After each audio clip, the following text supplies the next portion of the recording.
Since last time, it feels like we've made some big strides, big changes, and we even played with some power tools. Here we go. In our last update, we finally had our shiny new slab poured for the downstairs, and we quickly made a mess on it, but more on that later. This was a huge milestone. With that phase done, the insulation in the walls and ceiling were removed, leaving empty studs.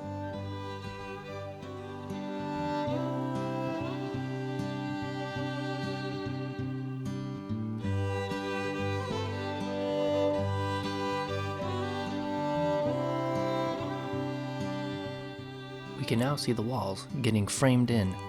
Pressure-treated sill plates get placed first. Some of these you already saw placed with the foundation footings. The new ones are nailed into the concrete slab. Water utilities are routed through these sill plates, having been laid before the slab was poured. Here's the left side of the hallway, the service side. You can see the space for the new staircase, the laundry room, the downstairs bathroom, the utility room, and the dark room.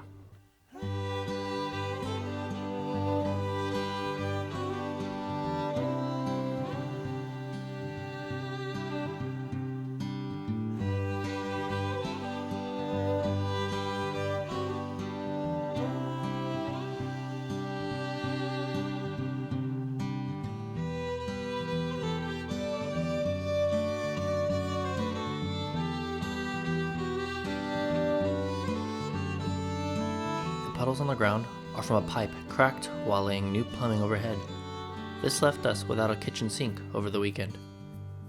It's fine, I didn't want to do dishes anyway.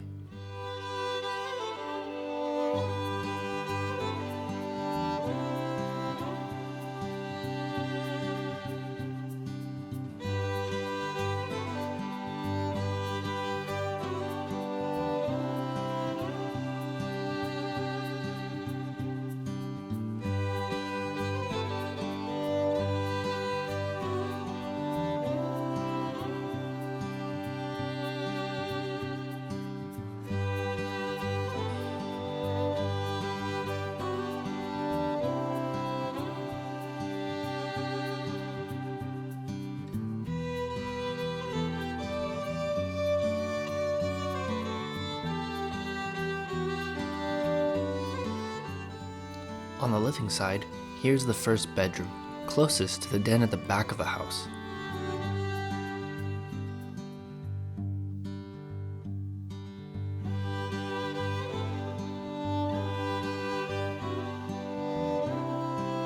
The closets are getting framed out now, along the wall that the first two bedrooms share.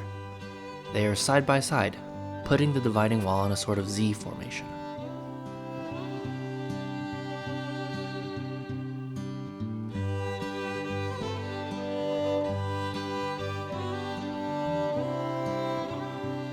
The second bedroom door is all the way down at the end of this hall.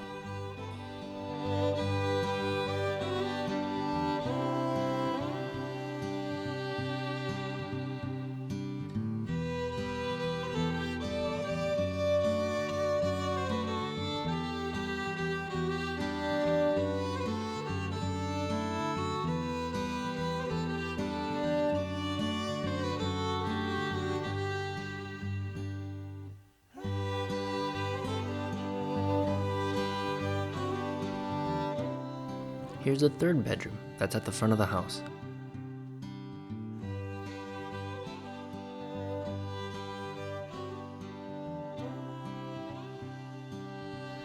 It has quite a large closet, which shares a wall with a dark room.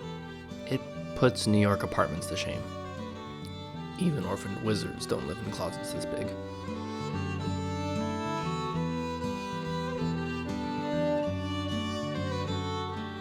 Well, over the last couple of weeks, we finally finished our fence project, which means we can stop leaving a mess cutting and taking breaks on the downstairs slab. In the last video, we had just managed to get the first fence post out. There's not a lot of room between the neighbor's fence and our garage pad, and the other two posts were even harder to free. The post should have been about 18 inches deep according to tradition. Well, one was over 2 foot 3 inches, so that was great. In fact, we didn't even get the whole thing out. We ended up using a percussive tool, and it cracked. This was after a lot of cussing, shovels, bending a crowbar, and using Dixie cups to dig around the base as best as we could. Ugh. For our own fence, we opted for Simpson Strong-Tie column base brackets. We began with some sonotubes to help form our structure, 10 inches wide for the space our brackets required. We sunk them down into the earth with a bit of a void space beneath to create a nice concrete anchor. Once the brackets were placed, we dry fitted our 4x4s into the brackets, measured the hole spacing, then we took them into the cool downstairs to drill out holes for the 5/8 inch bolts.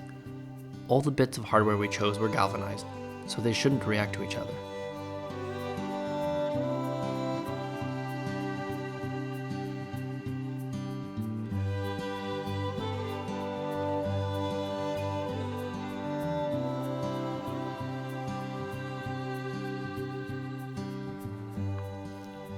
After the 4x4s were set, we began to add the 2x4 cross bracing.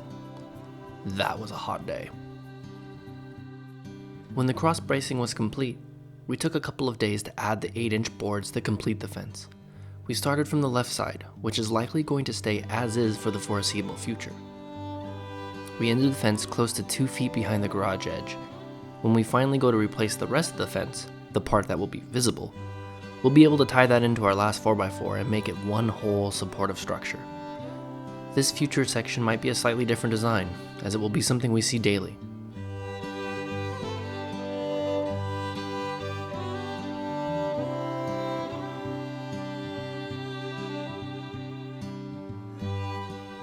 But for now, the fence that needs to get completed before we continue on the garage is finished, and it just might be the nicest looking fence we'll never be able to see.